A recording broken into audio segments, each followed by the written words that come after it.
নমস্কার বন্ধুরা, হাসি খুশি রান্নাঘরে সবাইকে অনেক অনেক স্বাগত। আজকে বন্ধুরা নতুন একটা পর্ব নিয়ে আসলাম। আজকে আমি রান্না করব পনিরের একটা তরকারি করবো, দেখবেন আপনার বিরম লাগবে। রেসিপিটা খুব ভালো, খেতে খুব স্বাদ, কিন্তু খুব সাধারণ উপকরণ দিয়ে ঘরে থাকা যেগুলো জিনিসপত্র আছে এগুলো দিয়েই করা যাবে। বাইরে থেকে বাজার থেকে কোনো কিছু আনার দরকার নেই। সেই জন্য আসুন দেখেন আমি কী কী এনেছি। এই যে তোমার মেন উপকরণ লাগিয়ে পনির পনির কড়া কাটবো, আমি কেটে দেখাবো। এদিকে কাঁচা লঙ্কা কুচিয়ে রেখেছি, পাকা কাঁচা লঙ্কা, আদা কুচি দুইটা, একটা লাল লঙ্কা, টমেটো কুচি, ধনে পাতা কুচি সবচেয়ে লাস্টে লাগবে, আদা কাঁচা লঙ্কা বাটা, সরিষার তেল, এটা আমি পরে ইউজ করবো, সরষে বাটা, এতটুকুর মধ্যেই রান্না করবো। আর সরিষার তেল লাগবে, এই যে সরিষার তেল দিয়ে রান্না। এখন আমি পনিরটা কাটি, যাতে আমি রান্নাটা আরম্ভ করি। পনিরগুলো একটু বড় বড় করে কাটবে, তাহলে দেখতেও ভালো লাগবে, খেতেও ভালো লাগবে।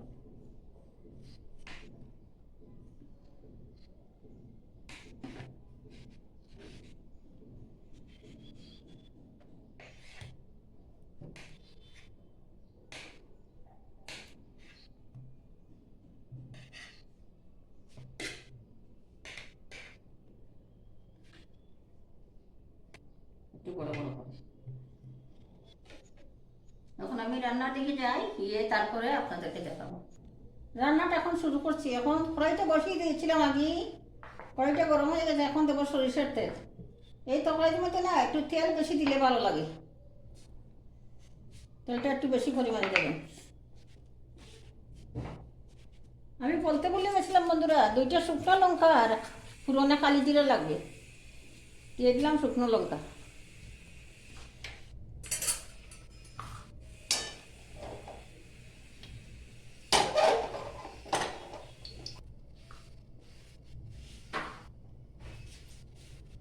এই যে কালো জিরে,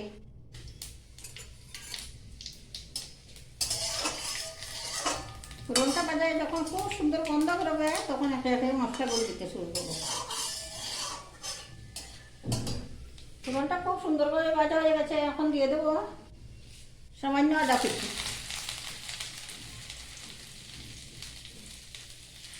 অল্প কাঁচা লঙ্কা কুচি দিলাম,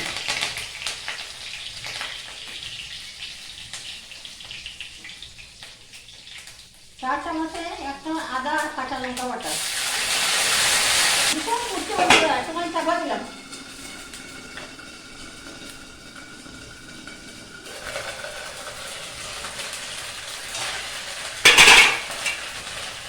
এখন দেবো পরিমাণ মতো নুন, এই যে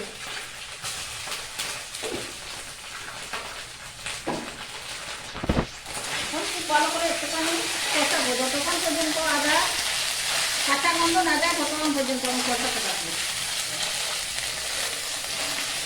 এই তো তরকারিটা হলুদ দেবো না, হলুদ ছাড়া হবে, সাদা সাদা হবে, দেখতে ভালো লাগবে, খেতেও ভালো লাগবে। এখন দেবো টমেটো কুচি, আদার কাঁচা গন্ধ চলে গেছে, এখন টমেটো কুচি দেবো।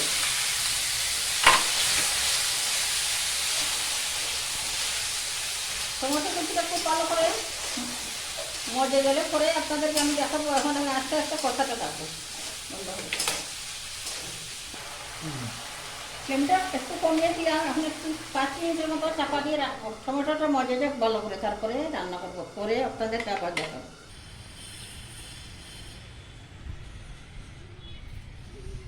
তারপরটা আমি তুলবো, তুলে দেখবো টমেটোগুলো রীতিমতো সিদ্ধ হয়েছে নাকি। ভালো করে কুক হয়ে গেলে তারপরে আমি অন্য মশলা, মানে এই তরকারিতে কোনো হলুদ টুলুদ দেবো না, পনিরগুলো কাঁচাই থাকবে, একটুখানি পনির পাপড় চাইলে করছি, সেটা খুব ভালো, এইভাবে বানিয়ে খেয়ে দেখবেন। আমার টমেটো খুব ভালো মতো লেগেছে, এখন দিয়ে দেবো আগের থেকে বেটে রেখেছিলাম, শুধু সাদা শস্য দিলাম, কালোটা দিইনি। সাদাটা দিলে দেখতে ভালো লাগে, খেতেও ভালো লাগে, তরকারি দেখতে যত সুন্দর হবে খেতেও তত ভালো লাগবে। 4 চামচ দিলাম।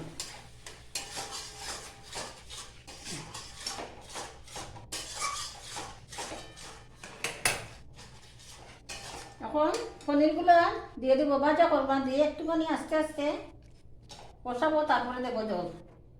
এটা একটু গ্রেভি গ্রেভি, তাহলে খুব বেশি জল দেবো না।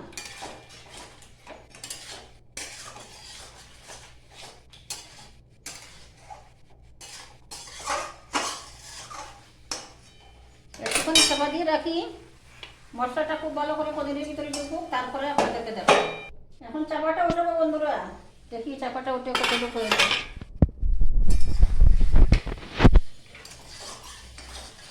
এই যে তোমার খুব সুন্দর হয়েছে, খুব ভালো লাগছে দেখতে।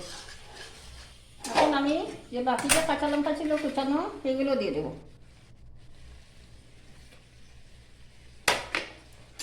দিয়ে একটু নাড়াচাড়া করে তারপরে দেবো ধনে পাতা কুচি।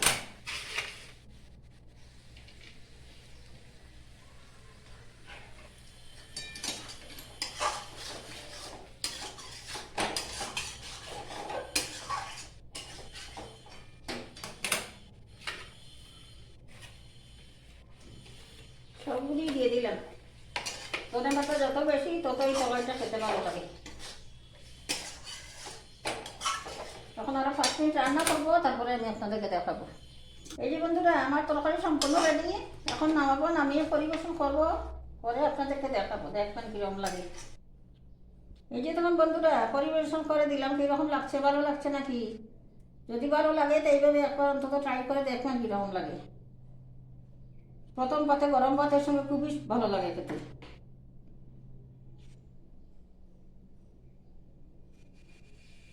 যদি ভালো লাগে বন্ধুরা, তাহলে অবশ্যই লাইক, শেয়ার এবং সাবস্ক্রাইব করবেন।